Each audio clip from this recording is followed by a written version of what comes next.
So that brings me to talking about diversity. I've had some experiences having diverse students in my classroom. I was in a math practicum last fall at Indian Trail Middle School, which is a Title I school, and so I had different math periods that I stayed for, but it ranged from English language learners to emotionally disturbed kids. So I had to figure out what I was going to do to help make that a positive learning environment for them, whether they were low on their English, or if they had bad behavior problems. I wanted to make it a positive experience for them. So this is a lesson plan I made. We went over long division because they had state assessments coming up, and I made it fun. I had kind of a silly video to get them into it, and also we worked a lot in the groups. They had whiteboards, and I had them work with each other to figure out the problem and help each other out, because some of them were surprisingly, they couldn't remember it. And so it opened up my eyes to how you can have students that are so far behind and students that are so far ahead. So I think that having that interaction with each other really helped them have a positive experience doing that.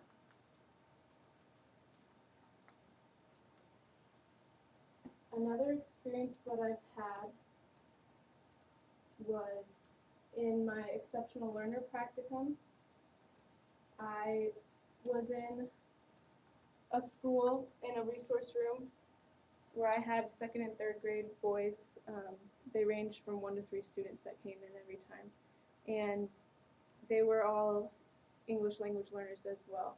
And so that was surprising to me when they came in learning phonics at that age, when I thought everyone at that age should be able to read, but they were just learning how. So that really opened up my eyes to how I might have a student in my classroom that is struggling with reading.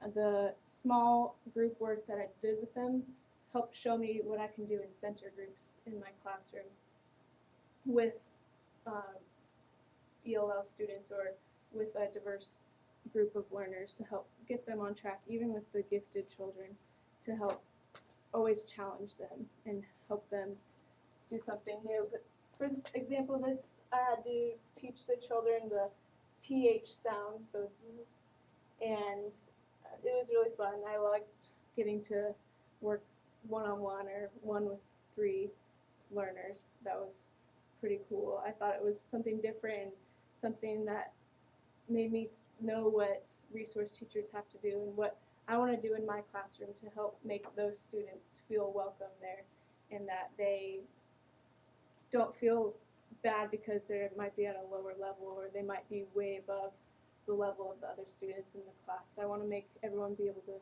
feel a part and just have that community built in my classroom.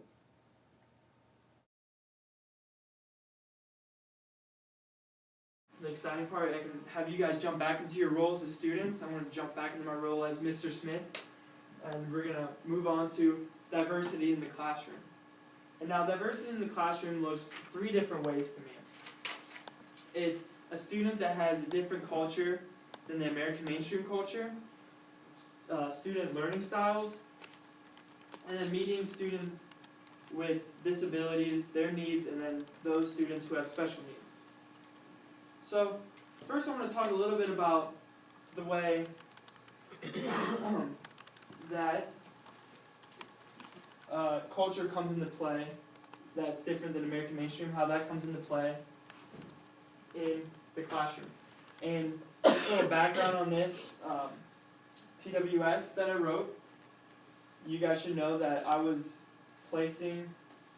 doing a practicum my senior year of school, and it was over Jerusalem.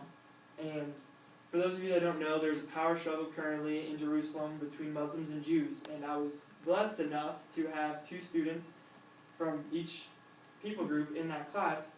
The teacher notified me 20 minutes before. But this is a reflection that I have about this, is that I allowed students with Islam and Jewish descent to share their perspective of the situation with the class. This strategy was greatly beneficial for the class because it brought substantial more insight than the video we watched.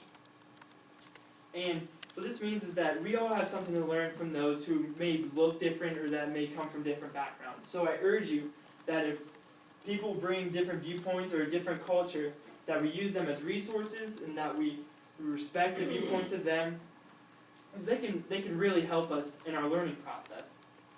And next, I want to just kind of hit on the way I want to meet those needs of students with disabilities or with special needs. And this is just one example that, in a way, maybe I can help you guys throughout the school year. Students that needed it, I made modifications to the review. I made X's through a blank map of Europe, cut out maybe a little less than a quarter of the country so they weren't so overwhelmed. I just want to explicitly explain to you guys that I'm here for you to do this.